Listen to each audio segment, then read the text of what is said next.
오늘도 주일 오후 성경 공부를 시작하겠습니다. 성경 한 주에 한 권, 주의 말씀은 내 발의 등이요 내 길의 빛입니다. 우리의 발의 등이 되시고 우리의 길의 빛이 되시는 말씀 따라 사시기를 간절히 바랍니다. 자, 오늘부터 오늘은 사무엘하 공부하겠습니다. 사무엘하. 지난주 사무엘상 기억할 겁니다. 사무엘과 사울과 다윗을 통하여서 하나님께서는 하나님의 나라 이스라엘을 세우셨습니다. 이제 사무엘하에서는 그 나라가 어떻게 성장해 가는지, 그리고 그 성장 이후에 또 어떤 시험에 있었는지를 보여주는 것이 사무엘하입니다. 사무엘하 하면 생각나시는 것이 있으십니까? 그 유명한 우스갯소리 있죠. 붕어빵에는 붕어가 없고, 네, 국화빵에는 국화가 없어요. 그럼 사무엘하에는 뭐가 없나요? 사무엘이요. 네, 사무엘이 없어요. 자, 그래서 사무엘하에서는 뭘 기억해야 하느냐 하면 바로 다윗 왕을 기억하시면 됩니다. 다윗 왕. 그래서 하나님께서 다윗 왕을 통해서 싹 업 시키시고 하나님의 나라를 성공하게 하시는 일, 성취하게 하시는 일을 보여주시고 그 다음에 또 다운되는 과정이 나옵니다. 그러니까 사무엘하 전체의 주인공은 바로 다윗이에요. 다윗인데 다윗의 업, 다윗의 다운 이것을 우리에게 보여주고 있는 것이 이제 사무엘하입니다. 그래서 오늘 사무엘하를 쭉 배우면서 다윗의 업과 다윗의 다운을 여러분들이 한번 머릿속으로 잘 정리해 주시기 바랍니다. 사무엘하 7장입니다. 우리 성경 함께 읽겠습니다. 여러분이 가지고 있는 성경을 다 펴시고 사무엘하 7장인데요. 사무엘하 7장은 굉장히 중요해요.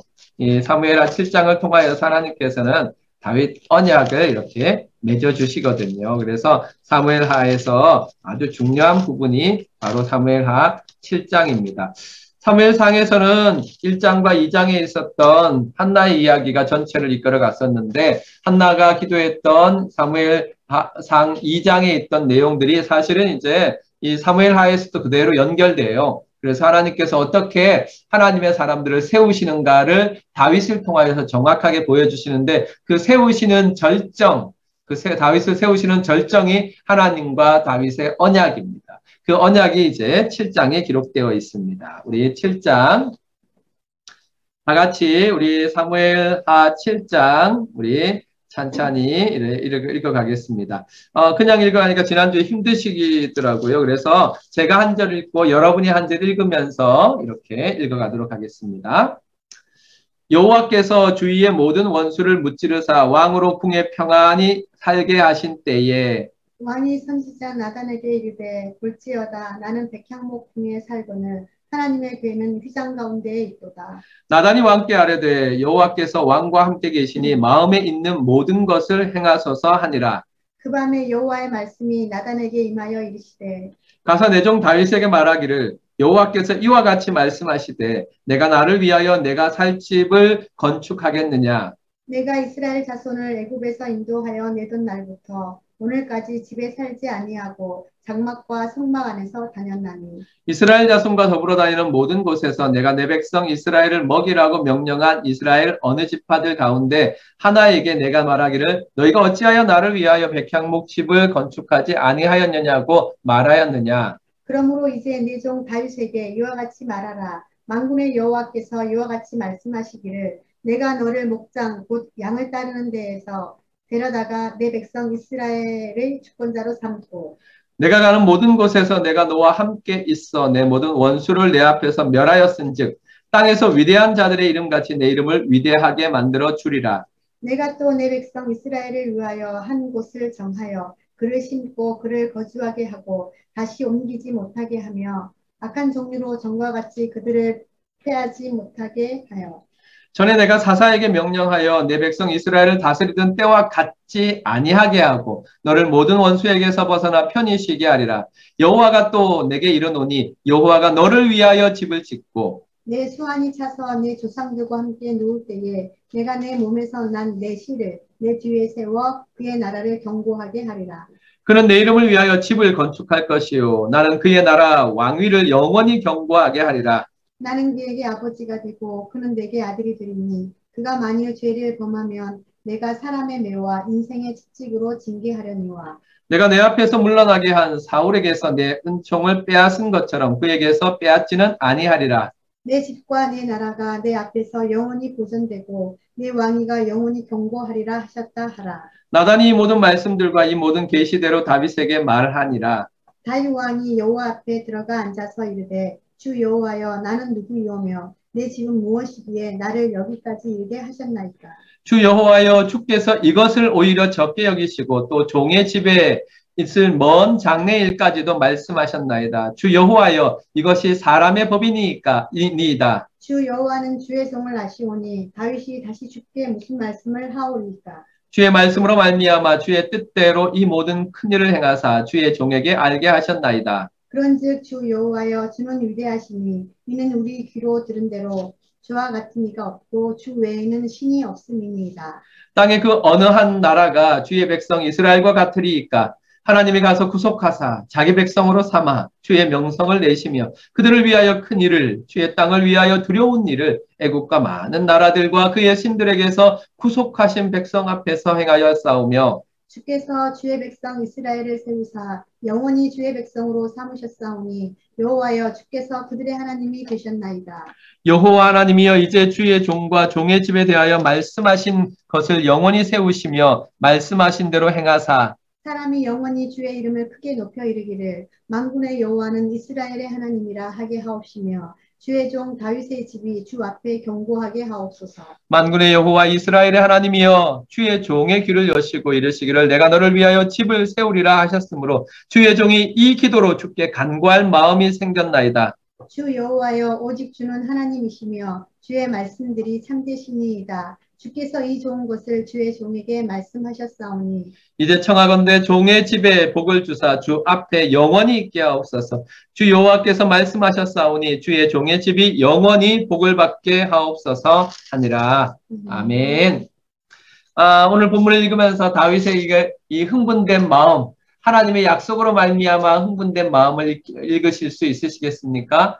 다윗은 하나님께서 자신의 집을 세우시겠다. 이 집은 다윗이 세우고자 생각했던 성전, 그런 보이는 그 집이 아니라 하나님께서 다윗 왕가를 세우시고 다윗 왕조를 세우시겠다는 말입니다. 이 약속을 받은 다윗은 너무 감격하여서 하나님 앞에 이 기도를 하는 것입니다. 감격적인 기도를 하지요. 그래서 하나님께서 나를 구원하신다는 것을 깨달은 성도들은 이 다윗과 같이 하나님 앞에 감격적인 기도를 할 수 있을 것입니다. 그런 의미에서 보면 사무엘하는 우리에게 다윗이 하나님 앞에 서 있는 것과 다윗이 하나님 앞에서 실패한 것 두 경우를 통하여서 성도가 어찌해야 하는지를 가르쳐 주고 있다. 이렇게 볼 수 있습니다.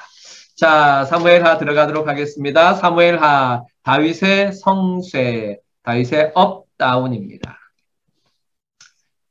자, 다윗이 이제 하나님 앞에 고백하는 말, 그 고백하는 말이 굉장히 중요한데 마지막 부분에 가서 다윗이 정신을 차리고 하나님 앞에 이렇게 고백합니다. 이스라엘의 하나님이 말씀하시며 이스라엘의 반석이 내게 이르시기를 사람을 공의로 다스리는 자, 하나님을 경외함으로 다스리는 자여 그는 돋는 해의 아침빛 같고 구름 없는 아침 같고 비 내린 후의 광선으로 땅에서 우미 돋는 새풀 같으니라 하시도다 그랬습니다. 어때요? 여기에 나와 있는 비유법에 나와 있는 그는 돋는 해의 아침빛, 돋는 해의 아침빛 같다 그랬고요. 구름 없는 아침 같다 그랬고요. 비 내린 후에 광선으로 땅에서 우미 돋는 새풀 같다 그렇게 말했습니다. 누가 그랬습니까? 사람을 공의로 다스리는 자, 하나님을 경외함으로 다스리는 자가 그러하다 그랬습니다. 4절에 나와 있는 이 모든 비유법에서는 우리가 생명을 느낄 수 있어요. 생명을 느낄 수 있는데 그 생명이 바로 하나님의 말씀을 따라서 하나님을 경외함으로 사람을 공의로 다스리는 왕에게 주시는 하나님의 축복을 이야기하고 있는 것입니다. 이 축복은 가깝게는 다윗을 통하여서 이루어졌습니다. 하나님께서 다윗을 축복하셔서 돋는 해의 아침빛 같게 하시고 구름 없는 아침 같게 하시고 비 내린 후에 광선으로 땅에서 우미 돋는 새풀 같게 하셨습니다. 하지만 그것이 다윗을 통하여 완전히 이루어진 것이 아니라 그 이후에 왕 중의 왕이신 예수 그리스도를 통하여서 완성되고 성취되게 하십니다. 그래서 이 사무엘하 23장 3절과 4절의 고백은 다윗의 고백이면서 장차 오실 다윗의 후손이신 예수 그리스도를 바라보게 합니다. 우리는 사무엘하를 통하여서 하나님께서 다윗을 어떻게 이끌어 가셨느냐도 보게 되지만 하나님께서 다윗의 자손 가운데에서 어떤 왕을 일으키실지도 기대하게 만드는 것입니다. 자, 사무엘하 배경을 보겠습니다. 사무엘하 배경을 보려면 두 가지를 생각해야 돼요. 첫 번째는 기록 시기입니다. 그러면 기록 시기를 통하여서 하나님께서는 우리에게 기록 목적을 이야기해 주시기 때문에 그렇습니다. 기록 시기는 언제냐 하면 바로 이스라엘 백성들이 가나안에서 그렇지. 기록 시기는 포로기 이후예요. 포로기 이후. 그러니까 이스라엘 백성들이 포로로 끌려가고 난 다음이에요. 그 포로로 끌려가고 난 다음에 이 사무엘 상하, 열왕기 상하가 기록되었어요. 그럼 왜 기록했는가 생각해 보면 회개를 요구하기 위해서. 포로로 끌려간 이스라엘 백성들에게 가장 중요한 질문이 무엇이겠습니까? 왜 우리가?입니다. 왜 우리가? 도대체 우리가 하나님의 백성인데 왜 바벨론으로 포로로 끌려왔는가입니다. 왜 우리는 멸망했는가입니다. 그래서 그 답을 어디서 찾느냐? 사무엘 상하와 열왕기 상하에서 찾을 수 있습니다. 그래서 우리가 이렇게 포로가 된 것, 우리가 이렇게 멸망한 것은 다른 어떤 것이 아니라 바로 우리 때문이다. 우리 때문이다. 그래서 열왕기 상하, 사무엘 상하를 기록한 목적은 바로 회개, 하나님 앞에 회개하라를 요구하기 위해서 기록했습니다. 그러니까 어떤 내용이냐 하면 가나안의 심판자로 하나님께서 이스라엘을 세우셨거든요. 여호수아서에서 우리 말씀을 배웠어요. 하나님께서 단순히 가나안 땅을 주시기 위해서 가나안을 정복하게 하신 것이 아니었습니다. 하나님께서는 가나안 땅도 주시기를 원하셨고 또 하나 더 그 땅의 선주민이었던 가나안 족속에 대해서 하나님께서 그들의 죄 때문에 그들을 심판하시는 것입니다. 그래서 하나님께서 이스라엘을 가나안의 심판자로 세우셨어요. 그런데 가나안의 심판자였던 이스라엘이 똑같이 가나안화 되어버렸습니다. 결과적으로 가나안이 심판받았던 것처럼 가나안화된 이스라엘이 하나님께서 세우신 아시리아와 바벨론의 심판을 받아서 가나안과 똑같은 처지가 되어버렸습니다. 그렇기 때문에 이 사무엘 상하를 읽는 처음 독자, 포로기 이후의 독자들은 하나님에 대해서 돌아선 자리에서 돌아서라 하는 메시지를 받은 것입니다. 하나님을 떠나 돌아서서 멀리 가버린 그 자리에서 돌아서라, 곧 회개하라. 회개하라. 회개하라. 회개하면 하나님이 어떻게 하신다? 회복시키신다. 그것을 증거로 보여주신 것이 바로 다윗입니다. 다윗을 통하여서 하나님께서는 하나님께로 돌아선 자, 하나님 앞에 세워진 자, 하나님을 경외하는 자가 어떤 축복을 받는지를 보여주십니다. 다윗은 이스라엘 역사상 가장 존경받는 인물입니다. 마치 우리나라로 치면 단군 왕검에다가 광개토 대왕에다가 세종대왕을 합친 정도의 존경을 유대인들로부터 받습니다.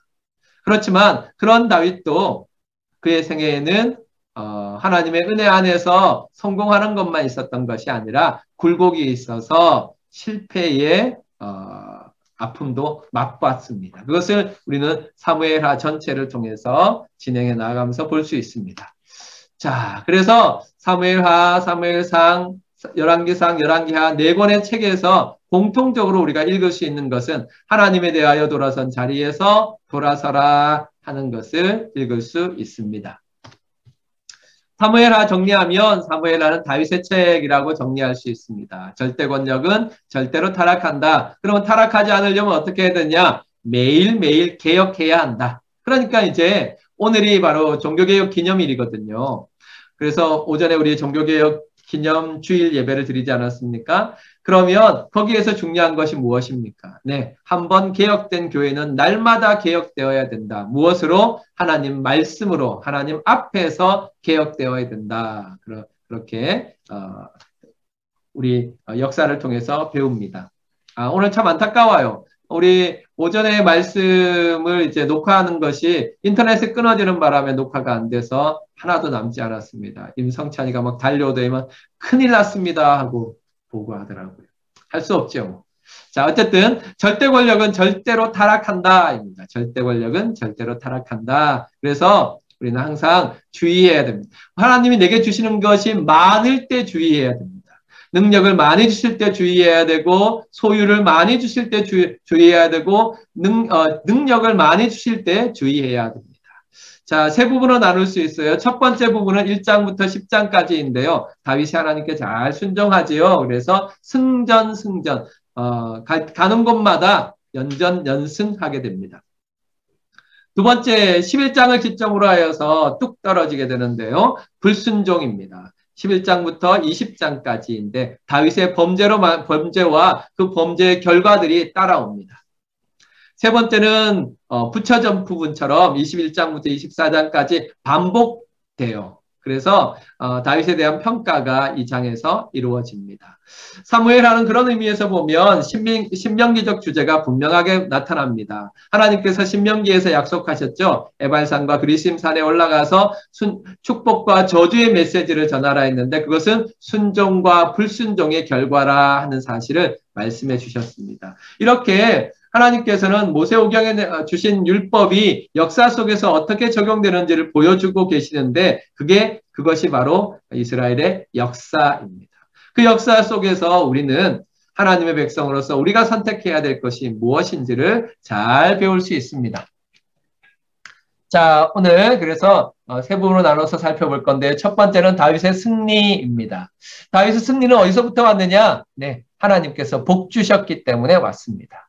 아까 우리가 말씀을 나눈 것처럼 23장 3절에 있는 것처럼 이스라엘의 왕은 어떤 사람이냐? 세상의 왕은 자기가 법이잖아요.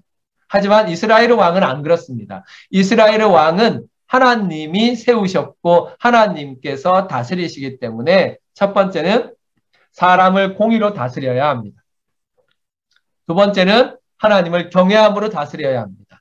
이스라엘의 왕으로서 이 두 가지는 꼭 가지고 있어야 되는 거지요. 사람을 공의로 다스리고 하나님을 경외함으로 다스리는 것. 곧 공의와 경외가 이스라엘 왕에 있어서 가장 중요합니다. 그럼 이런 사람이 누구냐? 네, 다윗 왕이라고 말해주고 있습니다. 다윗 왕은 하나님의 백성들을 다스릴 때 사람을 공의로 다스리고 하나님을 경외함으로 다스렸습니다. 그래서 그는 돋는 해의 아침빛 같았고 구름 없는 아침 같고 비 내린 후에 광선으로 땅에서 움이 돋는 새풀 같은 축복을 받았습니다.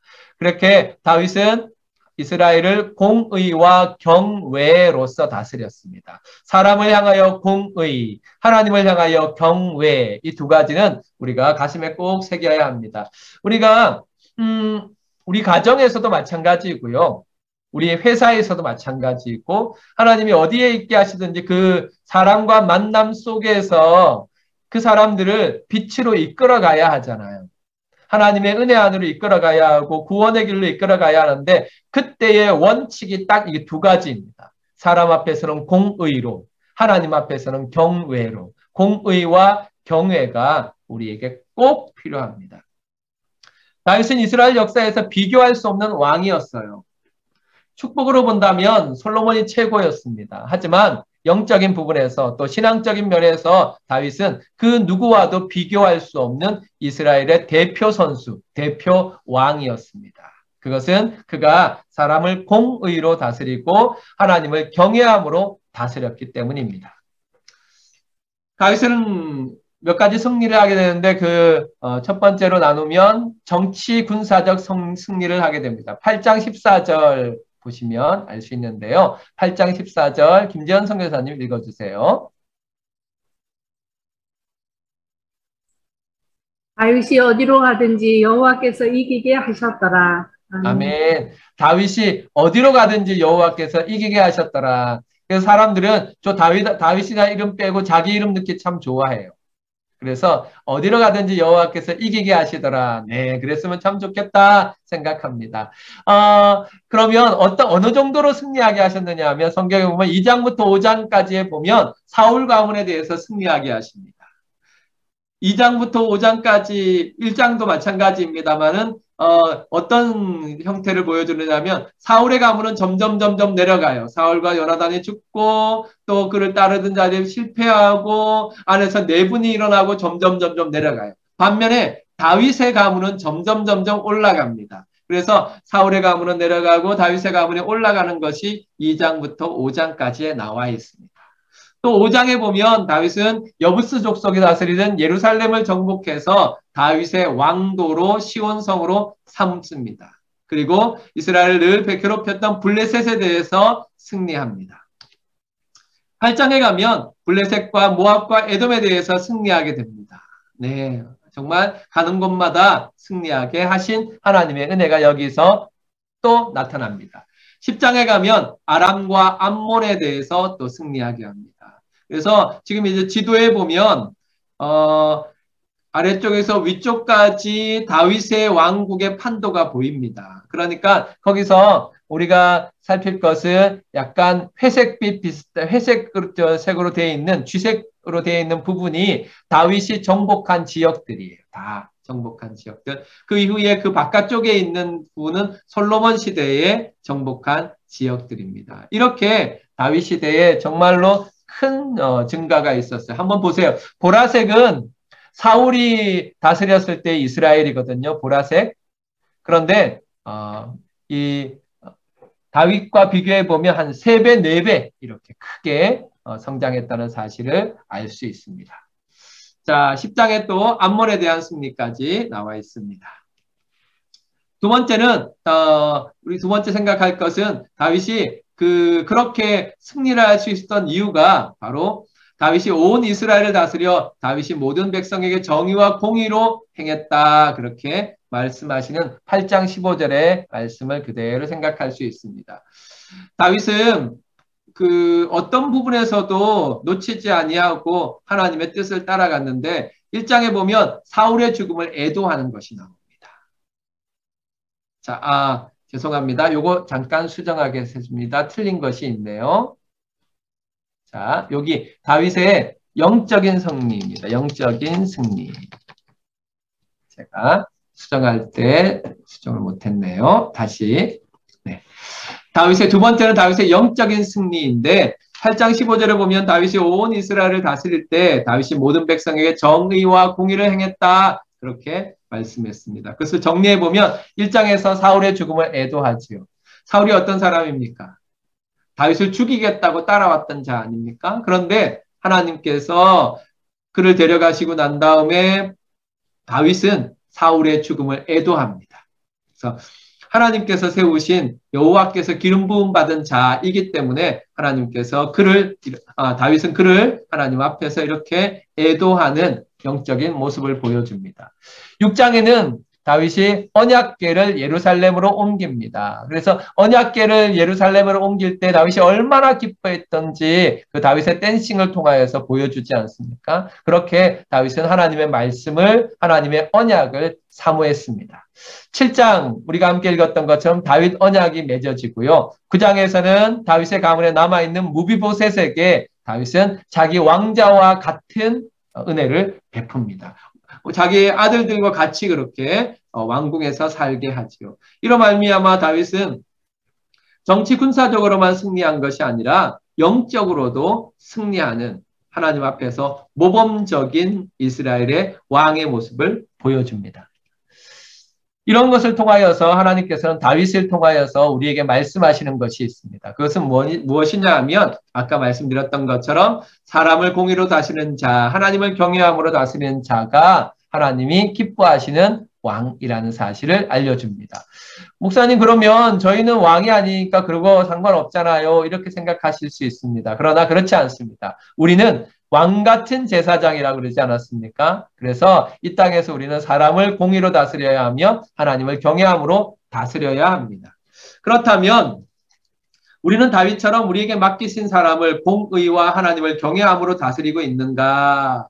요 다스린다 하니까 우리가 어감이 딱 맞지 않지요. 예수님이 하신 일을 생각해 보면 예수님께서는 어떻게 다스렸습니까? 섬김으로 다스렸죠. 섬김으로. 그렇다면 그것을 적용한다면 우리는 다윗처럼 우리에게 맡기신 사람을 공의와 하나님을 경외함으로 섬기고 있는가 이렇게 질문할 수 있습니다. 자, 생각해 보세요. 오늘 우리 여자 성도님들이 많으시군요. 그러면 그렇게 질문할 수 있죠. 우리 집에 있는 남편에게 공의로 섬기고 있느냐?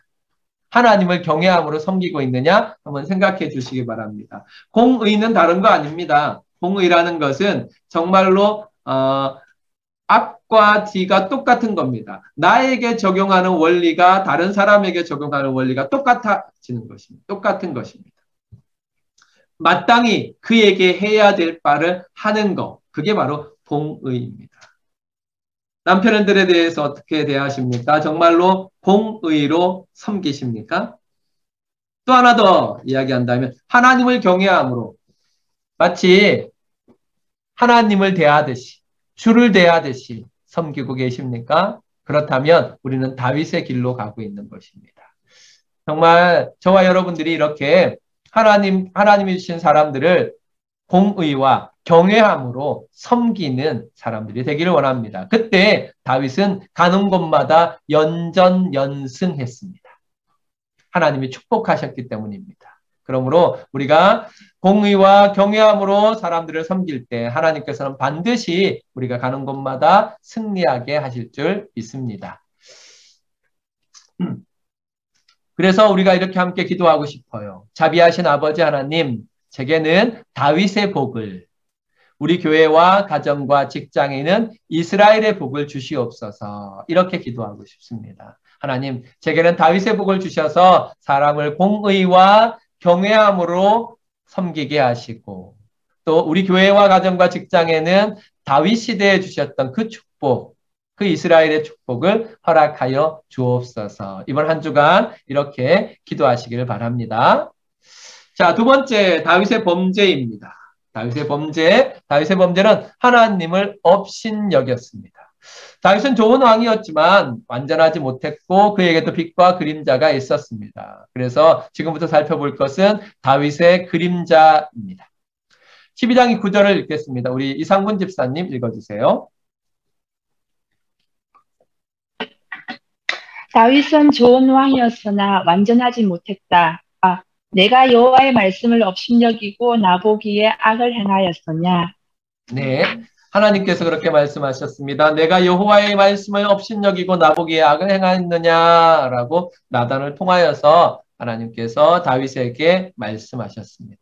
정말 다윗은 위대한 왕이었어요. 하지만 그도 사람이었습니다. 그가 교만과 안일함에 빠질 때 자기 부하들이 다 전쟁에 나갔습니다. 그런데 그는 전쟁에 나가지 않고 왕궁에 있었습니다. 그렇게 교만과 안일함에 빠져 있을 때 그는 하나님께 범죄하게 됩니다.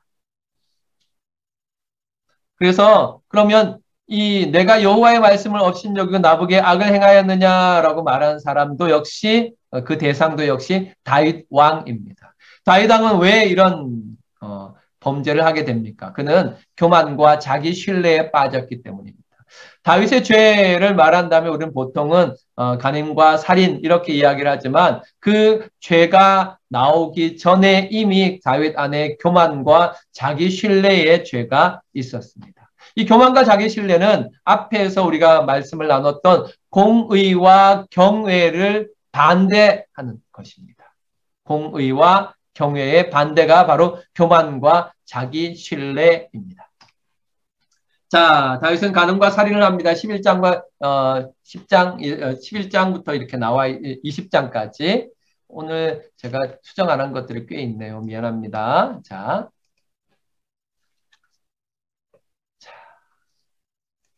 자, 다윗은 바세바를 빼앗고 우리아를 죽이게 됩니다. 참 안타까운 일이죠. 12장 10절에 있는 말씀을 우리 양영남 권사님 읽어주세요.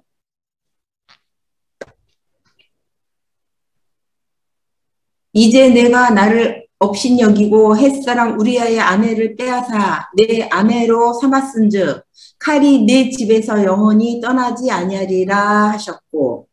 아멘. 그렇습니다. 이제 내가 나를 업신여기고 햇사람 우리아의 아내를 빼앗아 내 아내로 삼았은즉 칼이 내 집에서 영원토록 떠나지 아니하리라. 이렇게 하나님께서 말씀하셨습니다. 다윗은 범죄하고 난 다음에 11장에 보면 다윗은 범죄하고 난 다음에 그 범죄한 것을 계속해서 가리려고 감추려고 애를 씁니다. 그러나 죄는 감추면 감출수록 그 그늘에서 멈추지 않고 자라게 됩니다. 마치 충치 같아요. 충치 알아본 적 있죠? 치과에 가기 무서워가지고 우리 자꾸 참잖아요. 그러면 뭔가 해결될 거라고 생각하잖아요. 그렇지 않습니다. 그 그늘에서 멈추지 않고 자라갑니다. 마찬가지로 죄도 감추면 감출수록 그늘에서 멈추지 않고 자라갑니다. 다윗은 그것을 가려보려고 했지만 더 큰 죄를 범하게 됩니다. 자, 그 죄에 대해서 한번 보시기 바랍니다. 죄에 대해서 보면 죄는 먼저는 사람에게 해악을 끼치지요. 그리고 그 해악을 끼치는 것이 거기에 멈추지 않고 하나님께 불경하게 됩니다. 12장 9절로 10절에 보면 우리가 아까 읽었던 것처럼 어찌하여 내가 여호와의 말씀을 업신여기고 나보기에 악을 행하였느냐 말씀하시고 바로 10절에서도 이제 내가 나를 업신여기고 라고 말씀하셨지요. 그래서 하나님의 말씀을 업신여기고 나를 업신여겼다. 무엇이 범죄한 것이. 그러니까 죄는 심각한 결과를 낳는데 첫 번째는 다른 사람에게 실제적인 피해를 줘요. 뿐만 아니라 자신의 영혼에 돌이킬 수 없는 해를 끼쳐요. 하지만 궁극적으로 죄가 가지고 있는 가장 큰 결과는 무엇이냐 하면 하나님의 영광을 침해하게 됩니다. 죄는 직접적이든 간접적이든 하나님에 대한 것입니다. 하나님의 인격에 대한 모독이며 하나님의 영광에 대한 침해입니다. 그렇게 죄는 하나님과 관계되어 있습니다. 우리의 모든 죄는 하나님께 대한 것입니다. 다윗은 그것을 생각하지 못했습니다. 그 결과 하나님께서 그의 집에 칼이 떠나지 않게 하셨다 그랬습니다. 두 번째 다윗이 죄를 짓는데 그 죄를 짓는 것은 24장에 나와 있습니다. 그것은 바로 다윗이 이스라엘의 인구를 조사하는 것입니다. 이스라엘의 인구를 조사해요. 이 인구를 조사하는 것이 뭐가 문제겠습니까? 당연한 거 아니겠습니까? 그런데 그렇지 않습니다. 세상 나라에서는 당연한 일이지만 하나님의 나라에서는 그렇지 않습니다. 왜냐하면 다윗이 스스로 고백했던 것처럼 전쟁은 칼과 단창에 있는 것이 아니라 여호와께 속한 것이었기 때문에 그렇습니다. 우리 24장 2절 임성찬 군 읽어주세요.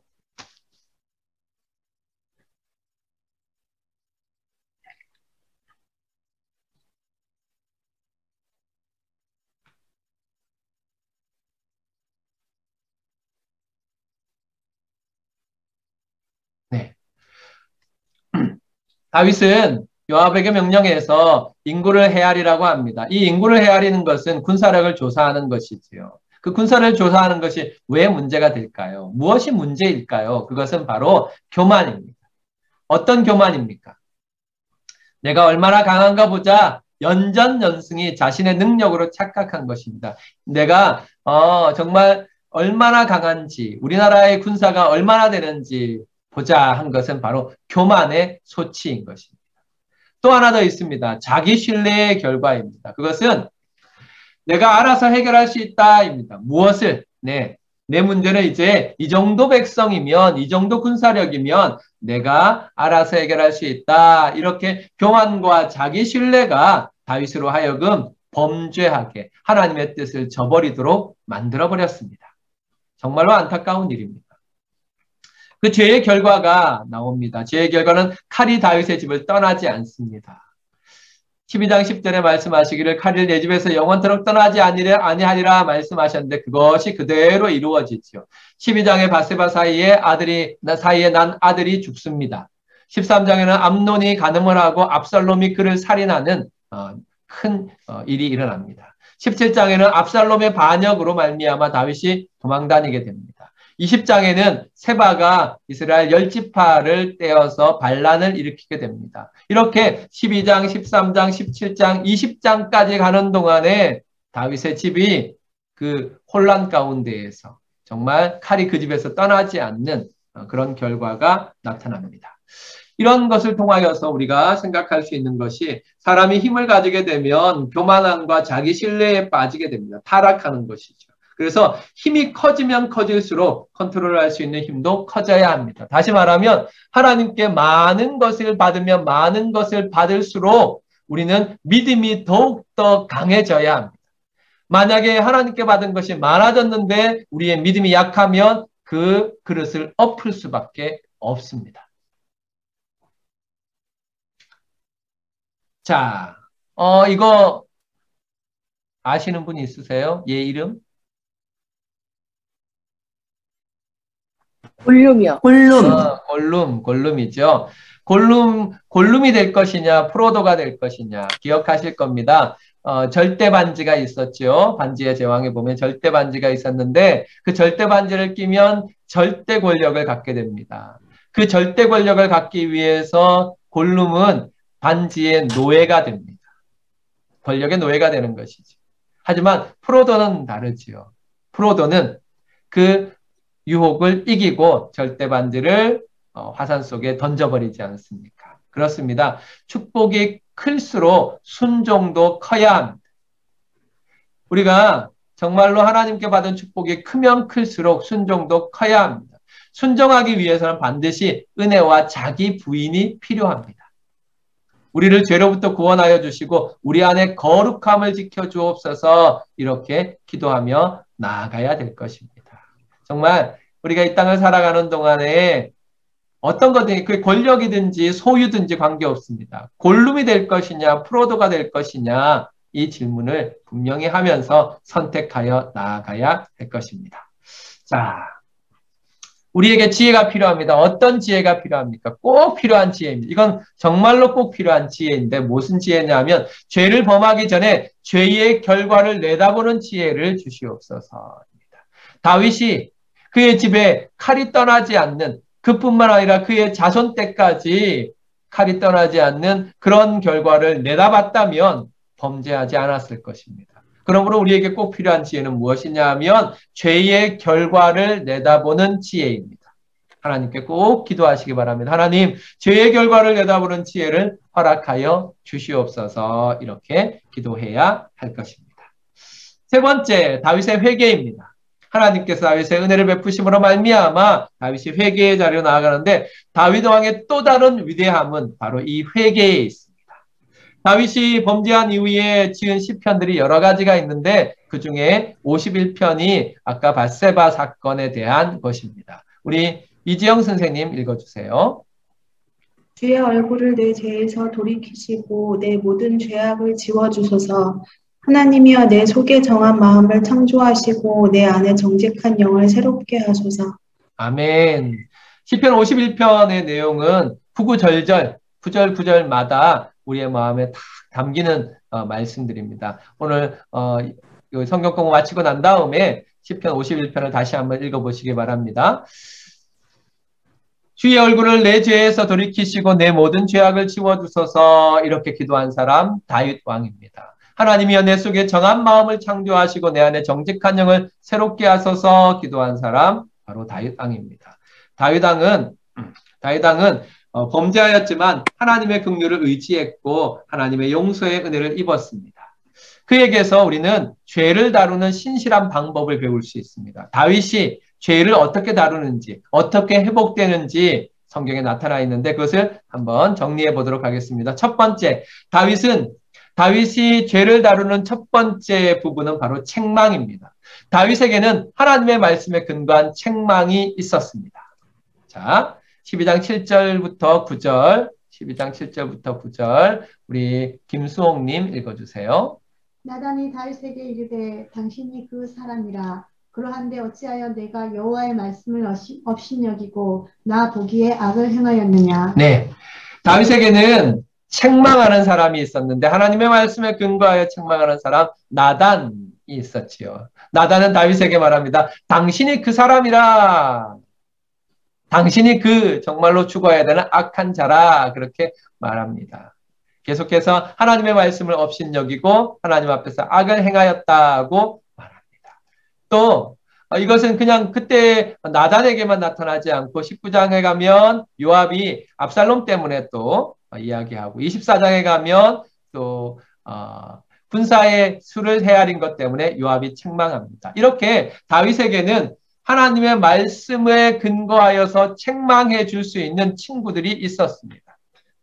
참 축복이죠. 다윗에게 있는 축복이죠. 이건 무엇과도 바꿀 수 없는 축복입니다. 한번 생각해 보십시오. 내 곁에서 하나님의 말씀에 근거하여서 내 죄를 책망해 줄 믿음의 사람이 있는가 한번 생각해 보시기 바랍니다. 그래서 내 옆에 가까이에 믿음의 사람이 있는 것은 굉장히 중요한 축복입니다.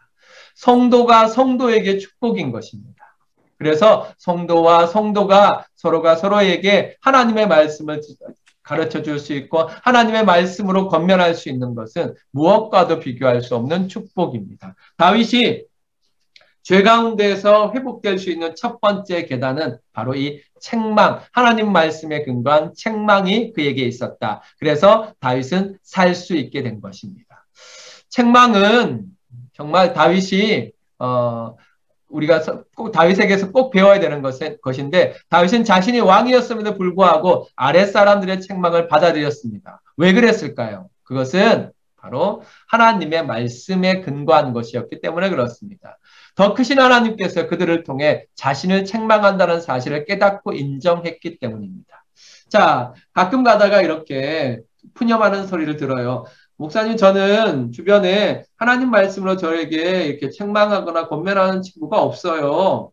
그렇게 이야기합니다. 이유가 뭘까요? 네, 안 받으니까. 안 받으니까 그렇지. 그래서 다윗에게서 배워야 될 것은 바로 그것입니다. 다윗은 나단의 책망을 하나님의 말씀으로 받아들였으며 요압의 책망을 하나님의 말씀으로 받아들여서 그것을 그대로 따라갑니다.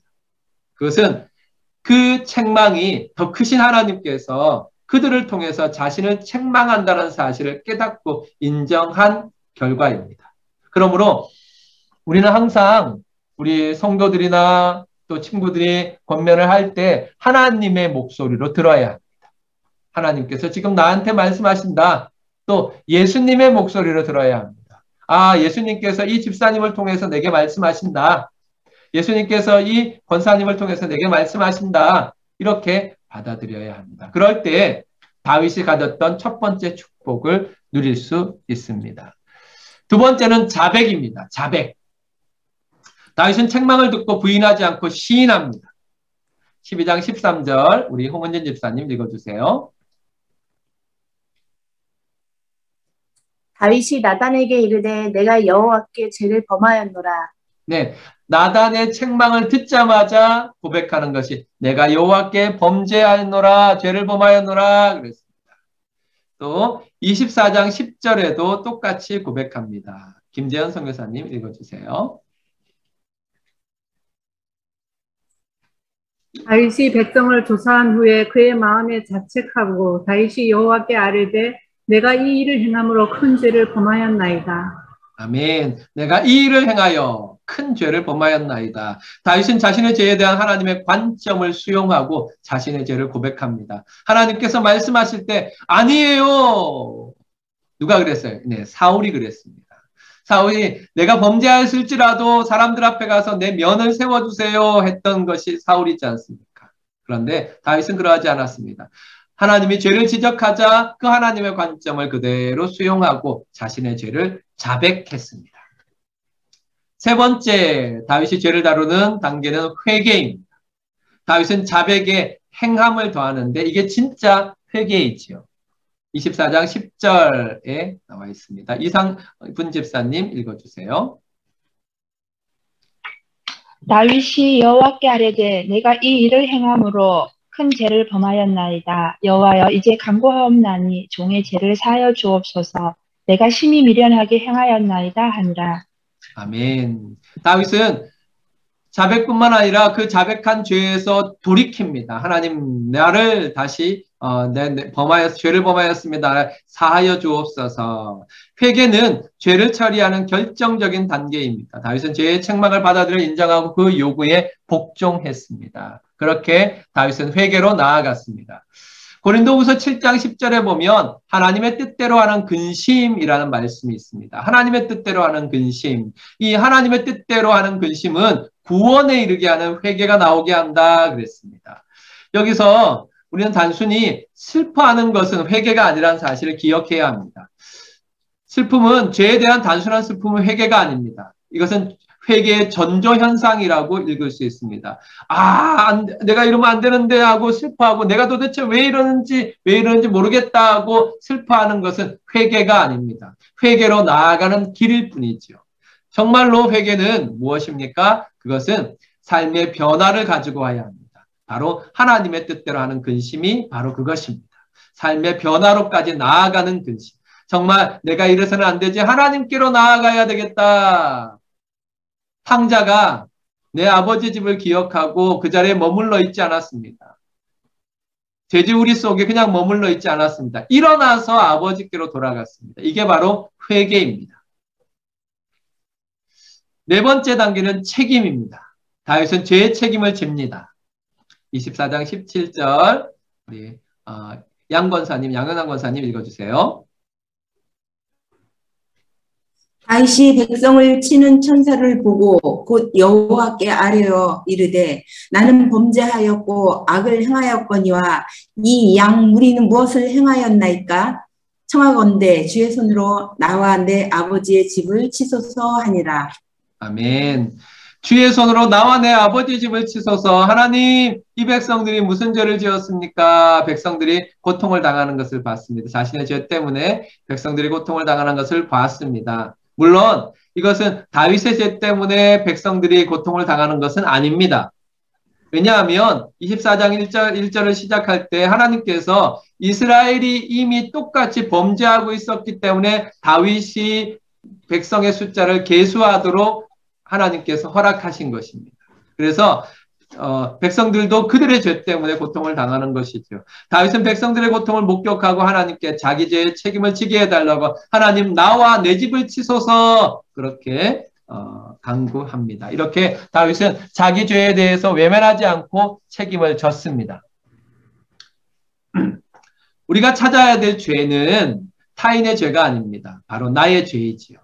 내 삶을 지옥으로 만드는 것은 타인이 아니라 바로 나의 죄입니다.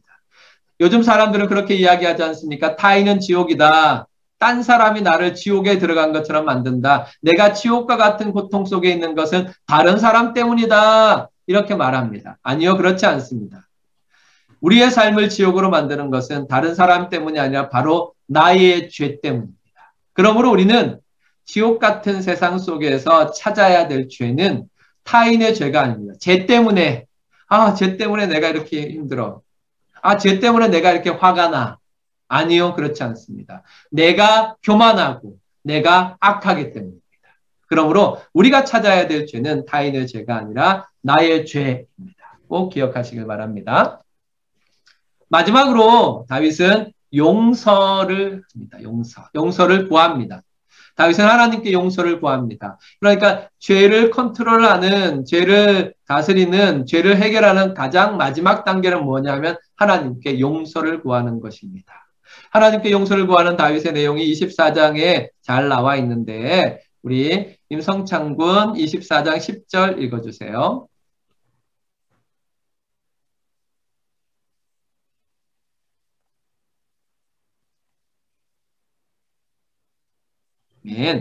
종의 죄를 사하여 주옵소서 그렇게 기도했고요. 24장 14절 이지영 선생님. 여호와께서는 긍휼이 크시니 우리가 여호와의 손에 빠지고 내가 사람의 손에 빠지지 아니하기를 원하노라 하는지라. 네, 그렇습니다. 여호와께서는 긍휼이 크시니 그랬습니다. 그렇습니다. 우리가 여호와의 손에 빠지고 내가 사람의 손에 빠지지 아니하기를 원합니다. 다윗은 하나님의 긍휼에 의지하여서 전적으로 자신의 죄의 모든 결과를 하나님께 맡겼습니다. 그는 죄에 대한 용서가 하나님의 긍휼에서부터 나온다는 사실을 알고 있었습니다. 그래서 하나님께 의지했지요. 바로 이것이 죄를 해결하는 5가지 단계입니다. 그래서 다윗이 죄에서 회복하는 과정은 첫 번째는 책망. 다윗에게는 하나님의 말씀에 근거한 책망이 있었습니다. 이 책망을 받아들인 다윗은 두 번째 자백합니다. 자기의 죄를 자백하지. 왕인데도 불구하고 그는 자기의 죄를 자백합니다. 그는 단순하게 죄를 자백하고 슬픔에만 있었던 것이 아니라 회개하고 돌이켜 하나님께로 나아갑니다. 그리고 네 번째, 자기의 죄에 대해서 책임을 집니다. 마지막으로 다섯 번째, 하나님의 긍휼에 의지하여서 용서를 구합니다. 그래서 51편, 시편 51편 1절에 보면 하나님이여 주의 인자를 따라 내게 은혜를 베푸시며 주의 많은 긍휼을 따라 내 죄악을 지워주소서 라고 기도했습니다. 이것이 다윗이 죄에서 회복되는 과정으로 우리에게도 꼭 필요한 과정입니다. 우리에게 죄가 있습니까? 하나님께 구해야 합니다. 하나님 말씀으로 나를 책망하여 주옵소서. 하나님 내 죄를 자백하게 하여 주옵소서. 내가 돌이켜 하나님께로 돌아가는 회개가 일어나게 하옵소서. 내 죄를 책임지게 하여 주옵소서. 그리고 하나님의 긍휼하심으로 나를 용서하여 주옵소서. 이렇게 기도하며 나아가야 될 것입니다. 사무엘하는 다윗 왕국의 성쇠, 다윗의 성쇠를 보여줍니다. 그래서 다윗의 성공을 통하여서 우리는 다윗이 위대한 왕이구나 하는 것을 알게 됩니다. 그러나 다윗의 쇠퇴함을 통하여서 우리가 의지해야 될 분은 예수 그리스도밖에 없구나 하는 사실을 깨닫게 합니다. 위대한 왕 다윗에게 주어진 약속은 더 위대한 그의 우선 예수 그리스도 안에서 성취되었습니다. 그래서 우리가 읽은 7장에 보면 이런 말씀이 있습니다. 여호와가 너를 위하여 집을 짓고 내 수완이 차선 내 자성들과 함께 누울 때에 내가 내 몸에서 내 실을 내 뒤에 세워 그의 나를 견고하게 하리라 라는 말씀이 있는데, 이것은 다윗을 축복하시고 언약을 맺으시면서 어디까지 보게 하시느냐 하면 내 뒤에 나올 그가 그의 나를 견고하게 하신다. 곧 다윗의 자손으로 오신 예수 그리스도께서 하나님의 나라를 견고하게 하신다. 내가 너의 집을 세우겠다 하시는 약속의 성취로 나타나는 것입니다. 그래서 우리는 사무엘하를 통해서 이런 교훈을 받을 수 있습니다. 회개입니다. 반역을 포기하는, 하나님에 대한 반역을 포기하는 그런 회개의 교훈을 받을 수 있습니다. 사무엘하에 나타난 죄악에 물든 전형적인 악의 길을 버리고 예수 그리스도의 공의롭고 은혜로운 통치 안에 들어가자. 그것만이 우리의 소망이다 하는 사실을 보여주고 있습니다. 그래서 우리의 소망을 다윗에게 둘 수 없습니다. 다윗이 위대한 왕임에는 분명합니다. 하지만 우리의 소망은 왕 중의 왕이신 예수 그리스도 안에 있다는 사실을 기억하고 우리의 소망을 늘 예수 안에, 그의 공의롭고 은혜로운 통치 안에 주시기를 주님의 이름으로 축원합니다. 자, 사무엘하 정리하면 다윗의 성세를 통하여서 하나님께서는 참된 왕이신 예수님을 바라보게 하십니다. 그래서 다윗의 자손이여 하고 우리를 그 앞에 무릎을 꿇게 만듭니다. 꼭 기억하시고, 이스라엘 사람들이, 유대인들이 다윗이라는 이름을 말할 때마다 우리는 예수 그리스도, 또 다윗 왕을 바라보면서 소망을 가질 때마다 우리는 그 눈을 돌려서 예수님을 바라보며 소망을 갖게 되기를 주님의 이름으로 축원합니다. 감사합니다. 자, 오늘 여러분 한번 정리해 보겠습니다. 이 다윗의 모습을 통하여서 우리가 배운 것이죠. 순종과 불순종으로 나눌 수 있습니다. 자, 순종에는 다윗이 어떤 특징을 나타냈습니까? 순종에는 다윗의 어떤 특징이 나타났죠? 사람을 공의로 다스리고 또 뭘로 다스렸죠? 경외함. 네, 하나님을 경외함으로. 사람을 공의로 다스리고 하나님을 경외함으로 다스리는 순종이 나올 때 다윗은 업됐습니다. 네, 가는 곳마다 연전연승했죠. 하지만 반대로 불순종하자. 불순종은 어떤 특징을 가지고 있습니까? 두 가지 특징이 있었죠. 어떤 특징이 있었죠? 불순종하는 다윗에게는 무엇 때문에 다윗이 불순종하게 됩니까? 교만과 자기 신뢰. 네, 맞습니다. 교만과 자기 신뢰 때문입니다. 교만과 자기 신뢰를 따라서 불순종함으로 범죄하게 되었지요. 그래서 다윗의 업은 공의와 하나님을 경외함으로 사람들을 다스릴 때 나타났고, 다윗의 불순종은 자기 신뢰와 교만을 따라 나아갈 때 나타났습니다. 우리에게도 마찬가지입니다. 우리에게도 공의와 하나님의 경외로 나아갈 때 우리는 하나님께 순종하게 될 것이며 하나님이 주시는 축복의 길로 나아가게 될 것입니다. 반대로 우리가 교만함과 자기 신뢰에 빠지게 되면 하나님께 불순종하게 될 것이고 하나님의 축복이 없는 삶으로 나아가게 될 것입니다. 자, 모음 퀴즈입니다.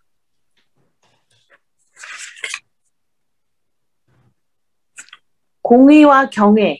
네, 맞습니다. 공의와 경외. 공의와 경외. 두 번째, 자, 다윗이 죄에서 회복되는 하는 과정이지요. 첫 번째는 책망. 책망. 두 번째는 자백. 자백. 세 번째는 회개. 회개. 네 번째는 책임. 책임. 네, 마지막 용서. 용서. 그렇습니다. 이 과정을 통하여서 다윗은 죄로부터 회복의 과정을 얻게 되었습니다. 우리도 이 과정을 꼭 기억하시고 죄가 있을 때마다 이 사이클을 생각하시기를 바랍니다.